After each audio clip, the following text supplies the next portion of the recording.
இப்போ மேடம் என் தம்பி மேடம் சரி நேற்று காலையில் ஒரு 5 வயசு இருக்கும், ஒரு 7-8 வயசு இருக்கும் அந்த பையனுக்கு.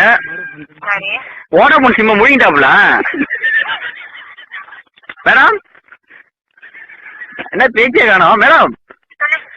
அதான் மேடம் வோடாஃபோன் சிம்மை முழுங்கிட்டாப்புல. பேசினா காசு பிடிப்பீங்களா நீங்க? ஏன் மேடம்? ஹலோ என்ன பேச்சு முடியாது மேடம்? ஹலோ ஹலோ அதான் மேடம் பேசினா காசு பிடிப்பீங்களா பிடிக்க மாட்டீங்களா? எனக்கு அதான் வேணும். இல்ல முழுங்கிட்டாப்படியா? அப்புறம் காசு நான் பேசினா பிடிக்க மாட்டீங்களா? அப்புறம் கால் போட்டா பிடிக்க மாட்டீங்களா மேடம்? அப்புறம் என்ன மேடம் டாக்டர்கிட்ட கூட்டு போவோம் சார். இப்போ நம்ம சிம் அப்புறம் பேசினா எடுப்பீங்களா எடுக்க மாட்டீங்களா? காலே போகுதுங்களா? இல்லையா காதுல இருந்து கால் வரைக்கும் நல்லா தான் கேக்குது. நீங்க என்ன காலே போகாதுங்கிறீங்க? காலு எல்லாமே போகும் மேடம். மேடம் அப்புறம் இது அப்புறம் உங்க வீட்டு சிம்மா தான் சொல்றேன். வோடாஃபோன் சிம்மை தம்பி முழுங்கிட்டாப்புல.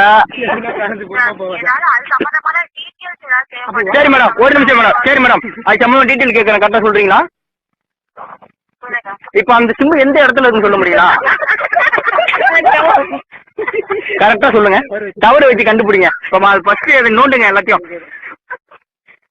ஏன்னா அப்புறம் பெரிய சிக்கல் மேடம். அப்புறம் வோடாஃபோன் சம்பந்தம் கேர் சம்பந்தம் அனைத்து இதுலயும் நீங்க மாட்டிப்பீங்க. டக்குன்னு எடுத்து சொல்லுங்க அந்த சிம்மு எந்த இடத்துல இருக்கு, எந்த மூலையில இருக்கு, எந்த திசையில இருக்கு மட்டும் சொல்லுங்க. டக்குன்னு நோண்டுங்க பாருங்க.